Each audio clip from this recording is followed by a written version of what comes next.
The rupee, a common form of currency in the land of Hyrule that Link has used in almost every adventure. But where do these precious stones come from? And how do they end up scattered throughout the world? Well, let's find out.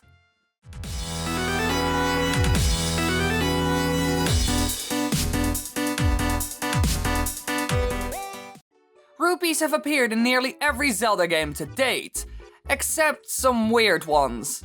It's yours, my friend, as long as you have enough rubies.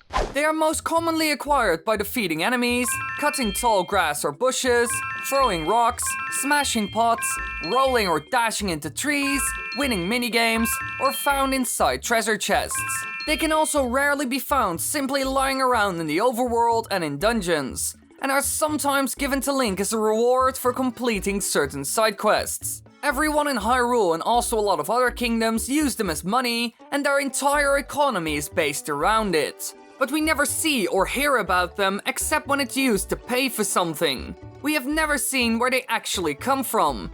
They just pop up by the looks of it. So first things first, where can we find these precious stones? Well, that's actually quite an easy answer. The rupee is just a gem after all. And where do you find those? Yes, that's right, inside of rocks. There are 3 rock types which contain rupees: the rupee rock, ore, and boulder. The rock variant can be found all over Hyrule in A Link to the Past, 4 Swords, and A Link Between Worlds. If Link hits them with his sword, rupees will pop out for a limited time every time it is struck. When the rock is hit enough times, higher values of rupees will start to appear. And if Link lifts one up, they will turn into normal rocks again. In A Link Between Worlds, we can also find the Rupee Boulders, which can be found on Death Mountain. They are usually seen rolling down Death Mountain or falling from the sky, but some can be found planted in the ground. They can be destroyed with a hammer while grounded or rolling, which will cause it to drop rupees. Now lastly, the ore, which is seen in Skyward Sword. This one is seen on the surface and is quite similar to the others. Alright, clearly there's a difference between the rupee rock and the other two. It has magical aspects since it drops different kinds of rupees, and picking it up causes them to turn into a normal rock again. Now how the rupee rock can do this is unknown. It's never really explained, so the only option is magic.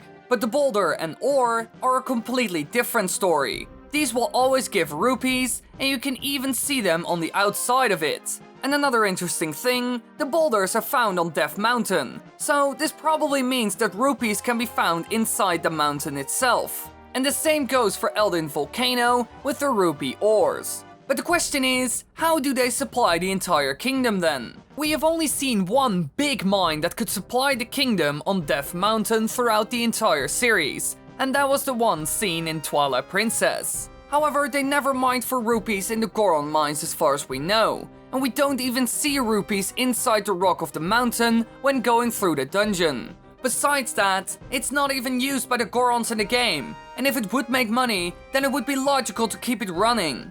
And Eldin Volcano has no working mine in any of the games, only the Magma mine there a bit.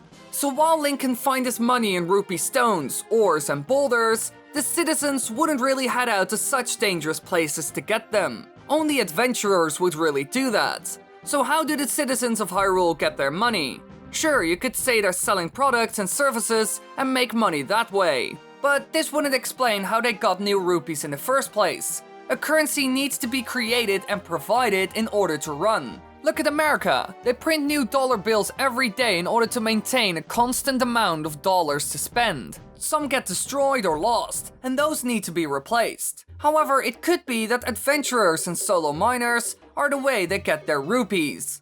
For example, Rosso from A Link Between Worlds, who owns an ore mine on Death Mountain, where we can find rupee boulders. So maybe he mines for them for the whole kingdom to use. But this is very unlikely, since this could never form a steady flow of new rupees. And throughout the series, we have seen more solo miners like Rosso, and they wouldn't be enough to fuel the entire kingdom, not even with the adventurers combined. And there has never been shown some sort of system or huge group that mines rupees. And the kingdom doesn't do anything with this as well. So the initiative has to come from the solo miners and adventurers, which probably isn't enough to drive them. However, there's also another option here. And this one is from living creatures even, the Minish and Bluepea.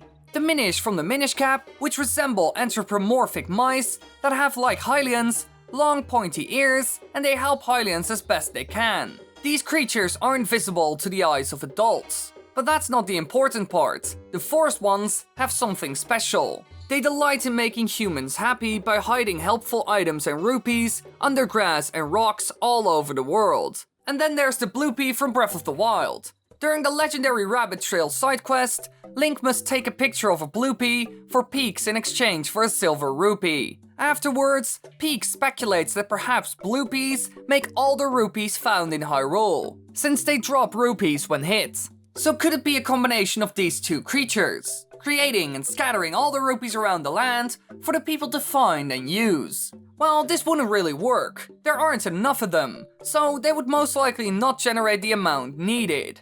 And they are also seen in different places of the timeline and aren't really seen at the very beginning. But there's also one other option here.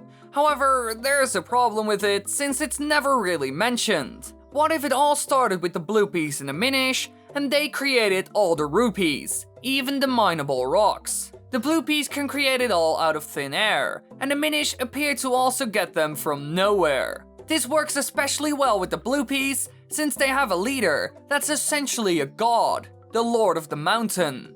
They all gather together with the Mountain Lord in one spot, forming some sort of rupee heaven, and emitting a bright blue light. However, it has never been mentioned that the Lord of the Mountain is some sort of rupee god, or that the Minish and the Bluepeas created all the rupees in the world. The description of the Mountain Lord is that he watches over all animals that make their homes in the forest, and legends say he is a reincarnation of a sage that died on the lands it protects now. So take it with a grain of salt. So the most likely option is that the miners and adventurers combined with these creatures supply the whole world of rupees by finding, placing, mining, and creating them around Hyrule. Since we have never seen the kingdom produce them or get them, and these are the only real ways for new ones to appear.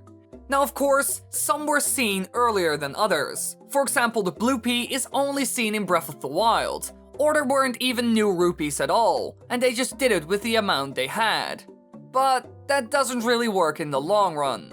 And the other worlds? Well, maybe it works similar, but it could always be that they have certain beings that we don't know of. So there could be differences there. For example, no Minish and Bluepeas. Sadly enough. Hey, before you go, be sure to check out my Twitter, Twitch, Instagram, and Discord server. We do all kinds of fun things there, like updates, voice calls in the Discord server, and a weekly live stream on Friday from 8 PM CAT to 12 PM CAT. So be sure to check it out. Thanks for watching, everybody. I hope you enjoyed. If you want to watch more, click the annotations on the screen right now. And I just want to say that you're freaking lovely.